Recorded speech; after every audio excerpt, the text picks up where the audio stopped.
Praise the Lord. परमेश्वर के पवित्र नाम की महिमा हो। इस सुंदर दिन के समय में चैनल के द्वारा हमें परमेश्वर के नाम की महिमा के लिए, प्रभु यीशु मसीह के किए गए उपकारों को बोलने के लिए स्वर्ग परमेश्वर ने दिया हुआ सुंदर अवसर के लिए मैं परमेश्वर को धन्यवाद देता हूँ। मैं मसीह नेटवर्क चैनल के द्वारा मेरे इस गवाही को सुनने वाले हर एक लोगों से मैं कहना चाहूँगा कि मेरा आज का एक गवाही मसीह में मेरा जो अनुभव आपके जीवन में और भी अनेकों के जीवन में ज़रूर आशीष का कारण होगा। यीशु मसीह ने मुझे कैसे पकड़ा, मैं तो परमेश्वर को जानता भी नहीं था, मैं तो परमेश्वर को चखा भी नहीं था, लेकिन मेरी माता के गर्भ से पहले आने से पहले, सृष्टि में उत्पत्ति से पहले मेरे परमेश्वर ने मुझ पर चित्त लगाने के कारण मैं आज इस समय में एक गवाही के रूप में परमेश्वर के नाम की महिमा कर रहा हूँ। Praise the Lord. मेरा नाम पास्टर केशा जी है। पास्टर तो खैर मैं अभी बना, आप केशा जी कह सकते हैं। मेरा नाम केशा जी, धमतरी छत्तीसगढ़ में मेरा रहता हूँ मैं। मेरी पैदाशी एक मलयाली परिवार में, केरला बेस्ड मलयाली परिवार में, जो अभी छत्तीसगढ़ में मेरे परिवार सेटल हो चुका है हुआ। मेरे परिवार शुरू से मसीह में नहीं था। 1996 में मेरे माता पिता परमेश्वर को जानने का उन्हें अवसर मिला, मसीह को जाना। लेकिन मसीह को जानने के बाद मेरे परिवार में मेरे पिता की ओर से, क्योंकि सबसे पहले मेरी मम्मी विश्वास में आई, विश्वास में आने के बाद मेरे परिवार में बहुत सारी पारिवारिक कलह, मेरे पापा की अच्छी सरकारी नौकरी थी, लेकिन घर का माहौल बिल्कुल ही ज़्यादा अशांत, बहुत ही ज़्यादा अशांति, परिवार में बहुत ही ज़्यादा निराशा, बहुत ही ज़्यादा बीमारी बंधन था।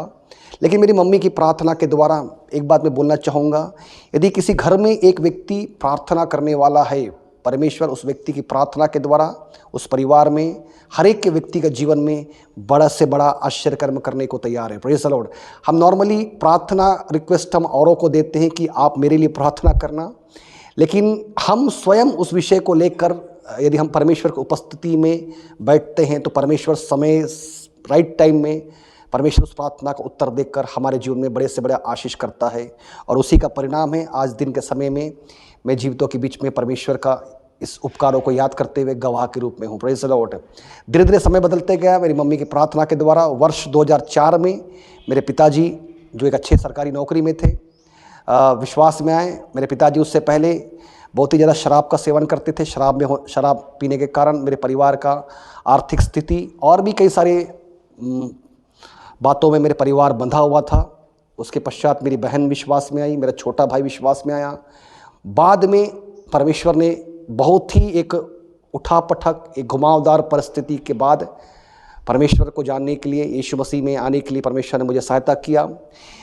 मुझे समझ में नहीं आ रहा कि मैं अपनी गवाही को कहाँ से बोलूँ, क्योंकि इतने बड़े बड़े उपकार परमेश्वर ने किए हैं। मेरे शुरुआती स्कूल के समय में जब मैं 10वीं क्लास में था, गलत संगति में आने के कारण, गलत दोस्ती यारी में आने के कारण संसारिकता में मैं धीरे धीरे लिप्त होता गया।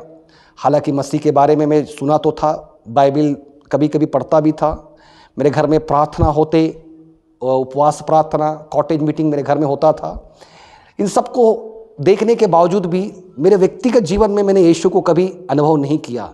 एक बात मैं सुनने वालों से बोलना चाहूँगा, आप चाहे मसीह परिवार में भले पैदा हो जाए, लेकिन व्यक्तिगत जीवन में यदि आप यीशु को चखे नहीं हो, यीशु को जाने नहीं हो, तो मेरे प्रियो, इस दिन के समय में परमेश्वर इस गवाही के द्वारा आपको सहायता करने पाए। Praise the Lord. मैं धीरे धीरे परमेश्वर से दूर होता गया। कब नशे में गिरा, ड्रग्स, हर प्रकार का नशा। धीरे धीरे फिर जब नशे का आदि कोई व्यक्ति हो जाता है तो वो व्यक्ति फिर क्राइम की दुनिया में, अपराध की दुनिया में उतरते हुए गलत संगति, व्यभिचार, पाप, मैं खुद खुल के बोलूँगा, मैं इस संसार का, जैसे पौलुस कहता है ना कि मैं ही संसार का अपने आप को सबसे बड़ा पापी व्यक्ति समझता हूँ, उसी प्रकार मैं भी अपने जीवन से बोल सकता हूँ कि संसार में मैंने हर प्रकार का पाप मुझसे हुआ है, लेकिन ये मेरे परमेश्वर का प्रेम अनुग्रह मेरे जीवन में आया कि मैं परमेश्वर को मैं जान पाया। Praise the Lord. हालेलुया। समय बीतता गया, मेरी 12वीं की पढ़ाई खत्म हुई। उसके बाद मैं ITI किया। ITI के पश्चात एक प्राइवेट कंपनी में मुझे नौकरी के लिए मैं जब गया, वहाँ पर और भी संगति खराब होने के कारण मैं धीरे धीरे अपराध की दुनिया में पूरी तरीके से मैं चला गया। मैं उस बात को मैं खुलकर बोलना चाहूँगा नहीं, लेकिन मैं फिर भी बोलूँगा, मैं हर तरह का आपराधिक प्रवृत्ति के लोगों के साथ उठना बैठना, इतने ज़्यादा संसारिकता में मशगूल हो गया था कि मैं अब समय ऐसा आ गया था कि मैं मसीह से पूरी तरीके से विपरीत दिशा में जाकर दूर हो चला था। Praise the Lord. लेकिन मैं एक बात बोलना चाहूँगा मेरे प्रियो, हम परमेश्वर से कितना भी दूर जाए, लेकिन परमेश्वर हमसे प्रेम करता है, परमेश्वर को हमारी आवश्यकता है। परमेश्वर हमें ज़रूर हमारे पीछे आकर या हमें वो ज़रूर पकड़ेगा। हम मार्केट में जाएंगे तो हम यदि एक एप्पल खरीदेंगे, एक टमाटर खरीदेंगे, उस एप्पल और उस टमाटर में यदि कोई सड़ा हुआ भाग रहेगा तो हम उसे नहीं खरीदेंगे। कारण क्या है? क्योंकि हम पैसा देकर सड़ी हुई वस्तुओं को लेना, खराब वस्तुओं को लेना पसंद नहीं करेंगे। लेकिन एक बात बता दूं, मेरे यीशु का स्वभाव हमसे अलग है। हालेलुया। यदि हमारे जीवन में सड़ाहट, हमारे जीवन में कोई खराबी रहता है, परमेश्वर उसे देखकर मुंह फेर कर जाने वाला या उसे देखकर छोड़ने वाला परमेश्वर नहीं है। परमेश्वर उस व्यक्ति को भी अपने लहू के द्वारा खरीदेगा। हालेलुया। खरीदा है और उसे धोकर शुद्ध करके एक शेप में लाकर, एक मोल्ड में लाकर, हालांकि वो प्रक्रिया, उस शेप में लाने का प्रक्रिया थोड़ा पेनफुल हो सकता है, थोड़ा दर्द हो सकता है, लेकिन परमेश्वर ज़रूर ऐसा करता है। हालेलुया। समय बीतता गया, एक समय आया जब मैं दोस्ती यारी में मशगूल हो गया। हमने बहुत ही ज़्यादा अपराध में करके बहुत ही ज़्यादा लाखों रुपया हमने कमाया और गलत तरीके, वो बोलते ना, गलत तरीके से आया पैसा भी गलत तरीके से ही जाएगा और वो कमाया हुआ पैसा स्थिरता में नहीं रहता। आप इस संसार में मेरे प्रियो गलत तरीके से मसीह को जाने बगैर, मसीह से दूर जाकर कितना भी धन संपत्ति अर्जित कर ले, वो संपत्ति आपके जीवन में सुख, शांति, समाधान, स्थिरता नहीं ला पाएगा। Praise the Lord. हालेलुया। एक बात मैं कहना चाहूँगा, मेरे एक समय में मेरा फोकस था मैं एक अच्छा गवर्नमेंट ऑफिसर बनूँ। परमेश्वर ने मुझे बुद्धि भी दिया था। एक मैं पढ़ाई लिखाई में अच्छा था। 10वीं 11वीं तक, क्लास 10th 11th तक मेरी पढ़ाई बहुत अच्छी चल रही थी। मैं उन माता पिता से बोलना चाहूँगा जिनके बच्चे अभी यंगस्टर हैं, टीन एज में हैं। आपका बच्चा यदि पढ़ाई लिखाई में कमज़ोर है, यदि आपका बच्चा यदि किसी बातों में कमज़ोर है, आप उस पर गौर ज़रूर करिए, लेकिन साथ साथ आपको उस बात में भी गौर करना है कि आपका बच्चा कहीं मसीह से दूर तो नहीं जा रहा है। Praise the Lord. क्योंकि मसीह के करीब रहने में ही हमारे लिए आशीष है। Praise the Lord. हालेलुया। मेरा इंटेंशन पूरी तरीके से एक समय चेंज हो रहा। 18 वर्ष के आते आते, 19 वर्ष के आते आते, या कहना चाहिए 20 वर्ष के आते आते, मेरा पूरा फोकस, मेरा पूरा इंटेंशन, मेरा पूरा प्रायोरिटी पूरा बदल गया था। अब मुझे काम करने में मन नहीं लगता। अब कैसी भी तरीके से पैसा आना है, गलत तरीके से पैसा आना है, भले जैसे भी आओ, उसे संसारिकता में, दोस्ती यारी में, नशे में स्पेंड करना, बस यही मेरा काम रह गया था। और मुझे पता भी नहीं चला था कि मैं कब शैतान मुझे अपने चंगुल में फंसाकर इतने दलदल में मुझे ढकेल दिया था। लेकिन मैं एक बात बोलूं, मैं, परमेश्वर ने यदि आप पर चित्त लगाया है, परमेश्वर ने यदि आप पर अपना ध्यान लगाया है, परमेश्वर आपको किसी ना किसी रीति से लौटा ले आने के लिए विश्वस्त है। लेकिन उसके लिए हमें परमेश्वर की ओर अपना मन, अपना कान लगाना है। मेरे प्रियो, एक समय आया जब मैं संसारिकता में रहकर, बहुत सारी संगति में रहकर, बहुत सारी दोस्ती था। एक बात बोलूँगा मैं, अगर आप संसारिकता में रहोगे आपको बहुत दोस्ती मिलेंगे। मैं उन जवान भाइयों बहनों से बोलूँगा, यदि आप संसारिकता में रहेंगे ना, नशे करेंगे, दुनियादारी करेंगे, आपको बहुत सारी दोस्ती, फ्रेंड सर्कल मिलेगा। लेकिन वो तब तक है जब तक आपके जेब में पैसा है, वो तब तक है जब आपके पास नाम है या आप कोई एक स्थान में हैं। लेकिन जैसे ही आपके जीवन में अगर गिरावट आना शुरू हो जाएगा, वो दोस्ती, वो मित्रता, वो बंधु, वो सब समय रहते बिखर जाएगा, टूट जाएगा। एक समय आया जब मेरे ऊपर में करीबन 7 लाख रुपए का कर्जा आ चुका था। वो कर्जा हमने गलत तरीके से कमा कर, लोगों को ठग कर, ये कहना चाहिए लोगों को झूठ बोलकर, गलत तरीके से हम लोगों ने पैसा लिया, लेकिन हमने उसे रिटर्न नहीं कर पाया। उन लोगों ने मेरे पर FIR किया, उन लोगों को मुझे पैसा पटाना था। मैं ऐसा घूम रहा था बहुत ही समय में। एक समय में था कि मैं क्या करूं, बहुत ज़्यादा नशे का आदी हो गया था।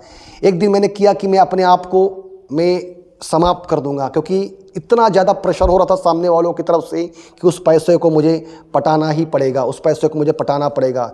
मैं एक दिन, मुझे मालूम था कि जहर खाने से लोग मर जाते हैं, क्योंकि मेरे दिमाग में बहुत सारे विचार आ रहे थे कि फांसी लगाऊं। मैं एक समय में रेलवे ट्रैक में भी गया था, रेलवे पटरी के पास जाकर ट्रेन का वेट किया, पता नहीं, लेकिन अचानक से मेरे मन में एक बात आई कि यहाँ से उठ जाओ। उसी समय में एक मेरे पहचान के एक भैया भी आए, वो मुझे वहाँ से उठाकर घर की ओर ले गए।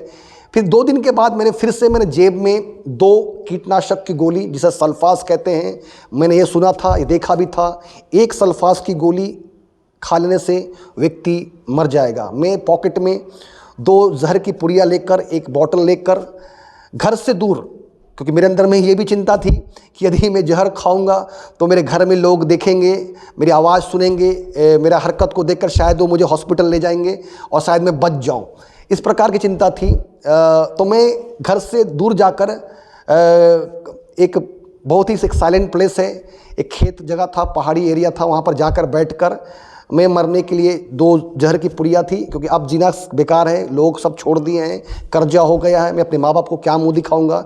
और उस समय मेरे घर में फाइनेंशियल स्थिति भी इतनी अच्छी नहीं थी कि उस कर्जे को मेरे माता पिता पटा सके। मैं जैसे ही मैं उसको खाने के लिए कहा था, उस समय में मेरे मोबाइल में कॉल आया। और उस ज़माने में स्मार्टफोन तो हुआ नहीं करता था, ऐसे बटन वाला फ़ोन हुआ करता, छोटा सा फ़ोन था नोकिया का। मेरी बहन का फ़ोन आया। बहन ने पूछा कहाँ है तू, क्योंकि मेरी बहन एक बहुत अच्छी प्रार्थना करने वाली एक स्त्री है, पवित्र आत्मा की कृपा अनुग्रह के द्वारा वरदान है, भविष्यवाणी का वरदान करती हो। उसे सुबह सुबह पवित्र आत्मा ने बता दिया था कि तेरे भाई के जीवन में कुछ ना कुछ गड़बड़ चल रहा है, उसकी मानसिक स्थिति ठीक नहीं है और कुछ भी हो सकता है। इस प्रकार का एक संदेश पवित्र आत्मा ने उसे दे दिया, तू कॉल कर उसे।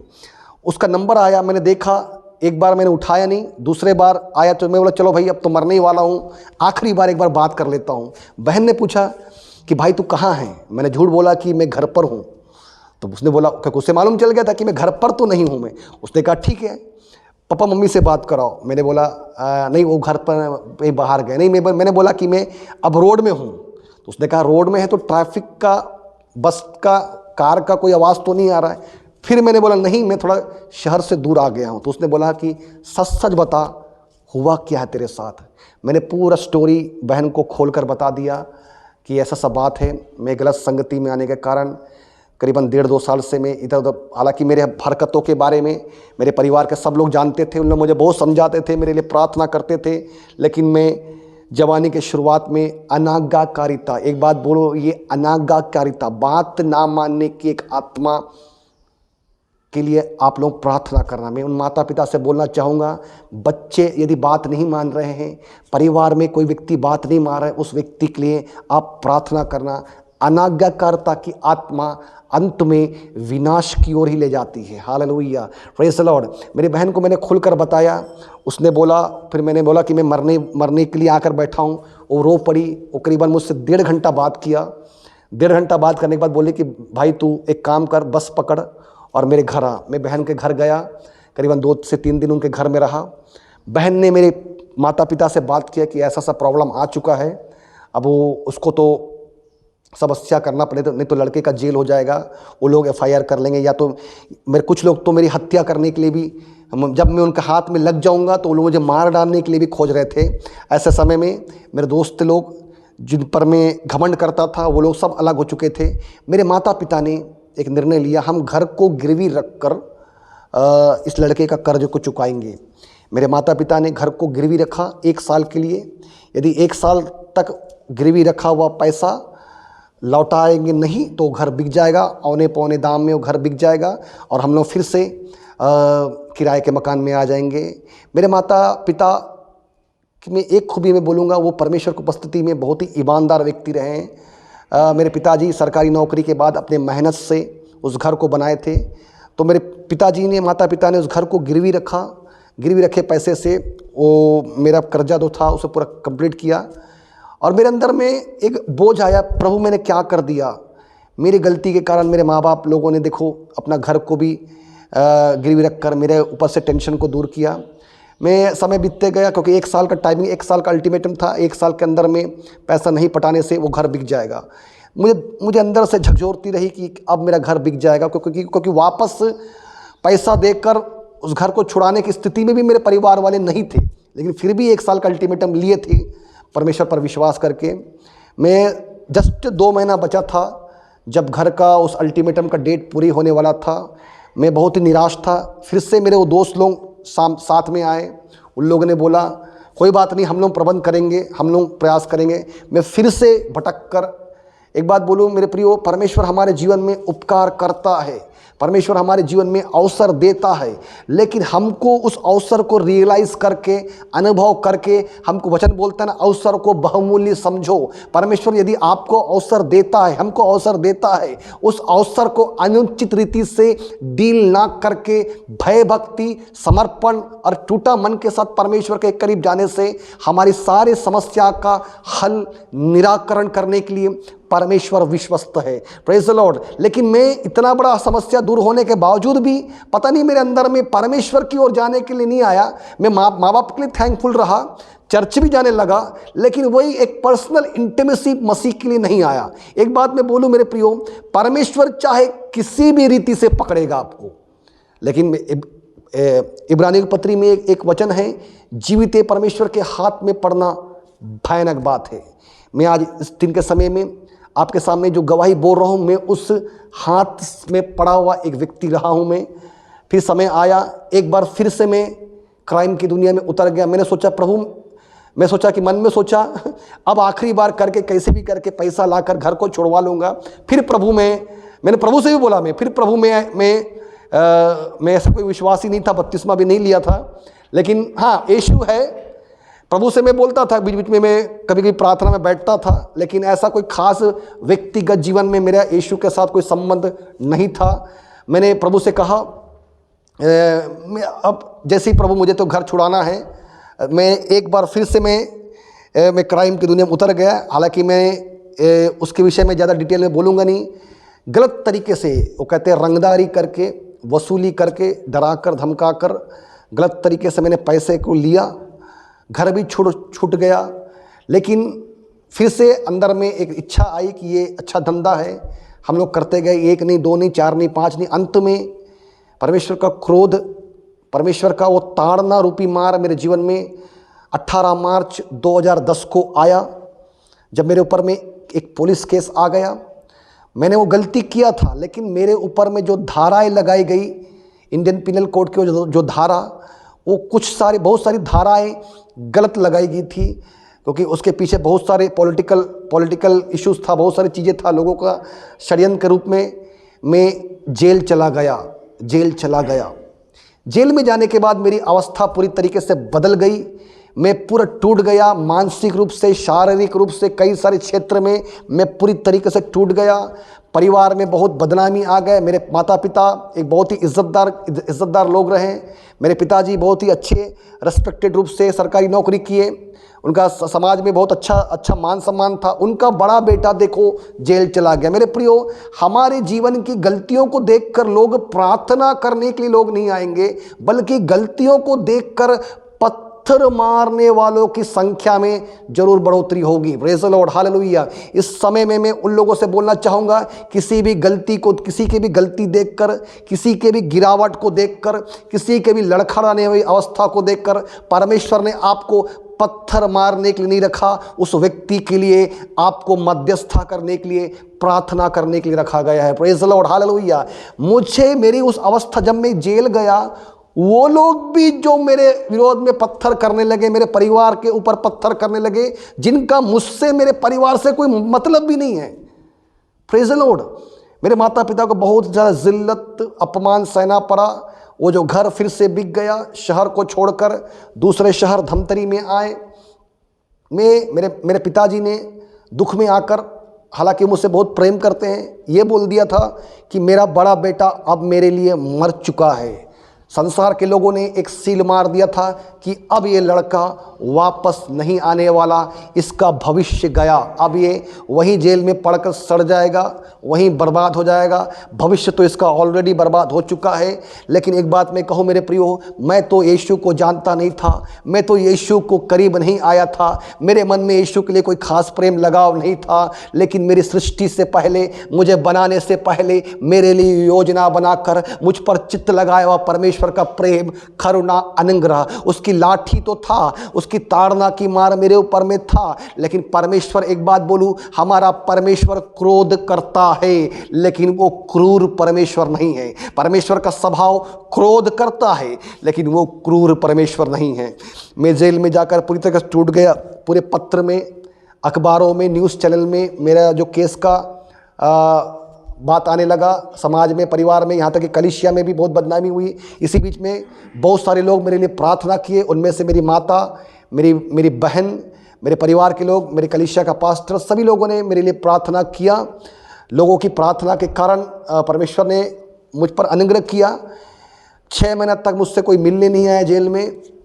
जेल के बारे में बताऊं तो वहाँ तो एक छोटा सा एक सेल था। उस सेल में मुश्किल से, भारतीय जेल के बारे में अगर मैं आपको बताऊं तो भारतीय जेल का प्रॉब्लम बोलने से क्षमता से अधिक लोगों को रखा जाता है। मतलब एक हॉल में, एक कमरे में 20 लोग जैसे रह सकते हैं, तो वहाँ पर 80-85 लोगों को रखा जाता है। इतना बुरी अवस्था जेलों की है, भारतीय जेलों की है। ऐसे जगह में गर्मी के दिन में 48 डिग्री टेम्परेचर, 47 डिग्री टेम्परेचर, कई बार पंखा काम नहीं करता।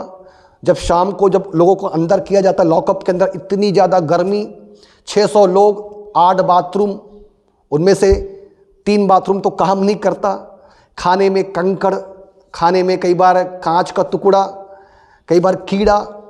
हफ्ते भर अगर भिंडी सब्जी है सीजन में, भिंडी, एक हफ्ता पूरा भिंडी सब्जी चलेगा, वो भी खाना कोई घर का लहसुन प्याज या मसाले वाला सब्जी नहीं, बॉयल सब्जी रहेगा। ऐसी अवस्था में एक समय में उस समय मुझे याद आया कि जब मेरी मम्मी मेरे लिए अच्छा अच्छा खाना बनाती थी, अच्छे अच्छे ब्रेकफास्ट बनाते थे, मैं उस खाना में भी नुक्स निकालता था, ये क्या बनाए, वो क्या बनाए हो। लेकिन जेल में जाने के बाद जब मेरे हाथ में कटोरे में खिचड़ी या जली रोटियाँ या बॉयल सब्जी था, तो उस समय मैं रोता था, हे प्रभु, मैं क्या कर बैठा। मतलब परमेश्वर ने मुझे अर्श से लेकर फर्श में लाकर पटकाया। एक बात बोलूं, परमेश्वर यदि हमारे जीवन में अगर कुछ अलग तरीके से करता है ना मेरे प्रियो, ऐसे समय में सवाल जवाब करने मत जाना, परमेश्वर के उस कार्य को करने देना और अपने आप को नम्रता के साथ परमेश्वर क्या सिखाना चाहता है वो सीखने के लिए यदि हम समर्पण करते हैं, तो परमेश्वर निश्चय उस ताड़ना को, उस मार्ग को भलाई में बदल देगा। Praise the Lord. करीबन 6 महीने के बाद मेरी बड़ी बहन मुझसे मिलने के लिए आई जेल में। मेरी जो 24 साल का एक जवान लड़का, मेरा वेट उस समय था 36 से 37 किलो, 37 केजी। हड्डियाँ पूरी दिखती थी, गाल पूरे पिचक गए थे, बहुत सारे बीमारी, बुखार उस समय हो गया था, खाना पीना कुछ नहीं था। ऐसे समय मेरी बहन आई मुझसे मिलने के लिए। असल में वो छुप कर आई थी मिलने के लिए। उनके पति जो मेरे जिया जी, उनको भी नहीं मालूम था कि वो मुझसे मिलने के लिए आई है। उसने मुझसे बोला कि भाई, मैं कल रात को एक दर्शन देखा। दर्शन में एक व्यक्ति अच्छा सूट पहन के, अच्छा कपड़ा पहन के, हाथ में माइक है, एक अच्छे स्टेज में चल रहा है। जैसे वो व्यक्ति पलट कर देखा, वो व्यक्ति कोई और नहीं था, वो व्यक्ति तू था। मैं उस वचन को, उस बात को सुनकर इतना ज़्यादा आनंदित हुआ, मेरी आँख से आंसू। मेरी जो बहन जाली, क्योंकि जेल में आमने सामने ऐसे मिलने नहीं दिया जाता, बीच में एक पर्दा, एक जाली लगा होता है, हम केवल जाली में उस पर देख सकते हैं, वो हमको देख सकते हैं। ऐसे टचिंग करना, छूना अलाउ नहीं है। उसने मुझे कहा कि परमेश्वर तुझे यहाँ पर कुछ चीज़ सिखाने के लिए रखा है, तू मेहरबानी से अपने आप को, क्योंकि तू ऐसा व्यक्ति है, किसी के हाथ आने वाला व्यक्ति नहीं है, किसी का बात मानने वाला व्यक्ति नहीं है। अब परमेश्वर ने तुझे पकड़ा है मेरे भाई, नम्रता के साथ तू अपने आप को समर्पण करके सीखना प्रभु तुझे क्या सिखाता है। मेरी बहन की बात सुनकर मैं बहुत ही ज़्यादा रोने लगा। उस दिन मेरी बहन ने मुझे एक बाइबल दिया। वो बाइबल आज भी मेरे पास है। जेल में रहकर करीबन 2.5 साल, 30 मंथ, करेक्ट 30 मंथ मैं जेल में था। उन 2.5 सालों में मैंने 3 बार उत्पत्ति से लेकर प्रकाशित वाक्य, जेनेसिस टू रेवलेशन मैंने पढ़ा। मैंने बाइबल में एक बात को देखा कि यीशु को जानने के बाद, परमेश्वर को जानने के बाद कितने बड़े बड़े अभिषिक्त लोगों के जीवन में गलतियां हुई, ये पाई है। मुझे उस समय कोई खास प्रार्थना करना भी नहीं आता था, लेकिन मैं इस प्रकार से प्रार्थना करना शुरू किया, हे प्रभु, मैं तो तुझे जानता भी नहीं था, मैं तो कोई पास्टर भी नहीं हूँ, मैं तो कोई खास विश्वासी भी व्यक्ति नहीं हूँ मैं, लेकिन मुझसे गलती हुई है, मुझसे पाप हुआ है, क्या आप मुझे एक चांस नहीं दोगे? इस प्रकार से मैं प्रार्थना करने लगा। जेल में भी मैंने 21 दिन का उपवास प्रार्थना का निर्णय लिया। हालांकि कई बार हम निर्णय भावनाओं में लेते हैं, लेकिन भावना हो जो भी हो, परमेश्वर में लिया गया निर्णय परमेश्वर ही मदद करेगा उस निर्णय में बने रहकर। मैंने जाकर जेलर से बात किया, लेकिन जेल में 21 दिन कंटिन्यू फास्टिंग रहना अलाउ नहीं है, क्योंकि मसीहों का फास्टिंग प्रेयर बोलने से हम ना तो फल खा सकते हैं, ना तो जूस पी सकते हैं, सिर्फ पानी चाय कॉफ़ी पी सकते हैं। लेकिन जेल में चाय कॉफ़ी तो नहीं मिलेगा, केवल पानी मिलेगा। जेलर ने बोला नहीं, तुझे मैं परमिशन नहीं देता, क्योंकि कुछ हो गया, बीमार पड़ गया या मर गया तो मेरी नौकरी खतरे में आ जाएगी। हाँ, एक काम कर, तू शाम को खाना खाएगा तो मैं परमिशन तुझे दूंगा। मैंने बोला ठीक है। मैं 21 डेज शाम को, रात को वो भी थोड़ा सा खाता था, मैं फास्टिंग रहा, मैं प्रभु से मांगा। जेल में रहकर मैंने कुछ भाइयों को सुसमाचार भी सुनाया। करीबन 7-8 लोगों का हमारा एक प्रेयर टीम भी बन गया था जेल में। कुछ दिन के बाद अचानक एक दिन रात को करीबन 10 साढ़े 10 बजे अचानक मैं चक्कर खाकर गिर गया। मेरे हाथ में हथकड़ी बांधकर मुझे गवर्नमेंट हॉस्पिटल ले जाया गया। ले जाकर एक अलग वार्ड में, एक प्राइवेट वार्ड में, एक अलग वार्ड में, क्योंकि जेल से आए लोगों को दूसरे लोगों के साथ में रखने नहीं दिया जाता, अलग वार्ड में रखकर बाहर 2 पुलिस वाले ड्यूटी कर रहे थे। अंदर में मेरी हथकड़ी में हाथ बंधी हुई है। एक डॉक्टर आया, उसने मुझे एक इंजेक्शन दिया और एक ग्लूकोज लगाकर ये बोल के चला गया कि हाँ कल सुबह देखा जाएगा, यदि ठीक नहीं हो तो हम उसे आगे रेफ़र कर देंगे। बाद में पता चला कि मुझे मलेरिया था। मलेरिया मेरे सिर पर चढ़ गया था। 3 दिन से लगातार बुखार था। हम अगर घर में बुखार बीमार रहेंगे तो हमारी मम्मी, हमारे पेरेंट्स हमें अच्छी अच्छी चीज़ें खिलाया करती थी, एप्पल, फ्रूट्स, लेकिन जेल में कोई फ्रूट नहीं, जेल में कुछ भी नहीं। मैं 3 दिन से कुछ भी नहीं खा रहा था, आधा रोटी, बॉयल सब्जी ऐसे खाकर मैं पूरा कमज़ोर हो चुका था, चलने का तक भी ताकत नहीं था। उस रात को मुझे मालूम चल गया था कि आज रात को मेरी मृत्यु तय है। क्योंकि मेरे प्रियो, जब हमारे जीवन में मृत्यु दस्तक देती है ना, तो हमें यह एहसास हो जाता है कि हम मरने वाले हैं। उस रात को मुझे मालूम चल गया था कि आज, क्योंकि मेरे शरीर में बिल्कुल बल नहीं है, इतना ज़्यादा बॉडी पेन, इतना ज़्यादा फीवर था, ऑलमोस्ट मैं अनकॉन्शियस रूप में था। मैं उस रात को मुझे मालूम चल गया था कि मैं आज मरने वाला। मैंने प्रभु से एक विनती किया, प्रभु जी, एक जवान लड़का, 24 साल का एक जवान लड़का अगर मर जाएगा, मैंने बताया कि उस समय मुझे कोई खास किस तरीके से प्रार्थना करना, प्रार्थना में कैसा वर्ड यूज़ करें। मेरे प्रियो, प्रार्थना में वर्ड इम्पॉर्टेंट नहीं रखता, प्रार्थना में हमारा मन इम्पॉर्टेंट रहता है। हम किस मन से प्रार्थना कर रहे हैं, परमेश्वर उस मन को देखता है। Praise the Lord, hallelujah. परमेश्वर बड़े बड़े बोल करने वाली बड़े बड़े बोली की प्रार्थना नहीं सुनता। परमेश्वर खरे मन से किया गया प्रार्थना को कान लगाने वाला परमेश्वर। मैंने प्रभु से एक प्रार्थना किया, प्रभु जी, आज मेरी मृत्यु होती है, मेरी मृत्यु से आपको कुछ फ़ायदा होने वाला नहीं है।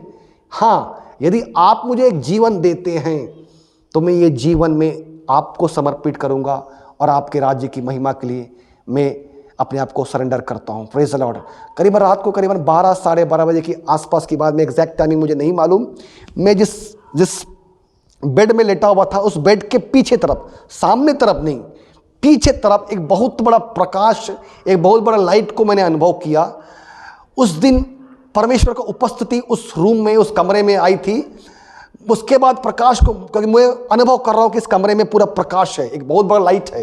ये कोई ट्यूबलाइट का लाइट या 60 वाट 100 वाट का बल्ब का लाइट नहीं, बहुत ज़्यादा प्रकाश था। बाहर पुलिस वाले लोग, उन लोगों को अनुभव नहीं हुआ, मैं अनुभव किया। उसके बाद मैं सो गया। करीबन सुबह 6 साढ़े 6 बजे मैं उठकर बैठ गया। मेरा पूरा शरीर में उस रात को पूरा पसीना पसीना, पूरा स्वेटिंग हो गया था, पूरा स्वेट हो गया था। मेरे शरीर से बुखार पूरी तरीके से उतर गया था। बीते रात को पकड़ कर लाकर लेटाया गया था मैं, आज सुबह में उठकर अपने बल से बैठा था मैं। Praise the Lord. लेकिन दरअसल वो मेरा बल नहीं था, उस रात को परमेश्वर ने मुझे आकर छुआ, उसने मुझे बल दिया। Praise the Lord. दूसरे दिन मुझे हॉस्पिटल से डिस्चार्ज मिला। ऐसे समय बीतता गया, बोलने के लिए बहुत सारी बातें हैं, जेल की बहुत सारी घटनाएं हैं, मैं उन पर ज़्यादा बोलूँगा नहीं। मैं करीबन 2.5 साल के बाद मुझे मेरे केस से बाइज्जत बरी किया गया। मैं करीबन 18 मार्च 2010 में जब मैं जेल गया, 22 अगस्त 2012 को मैं बाहर आया।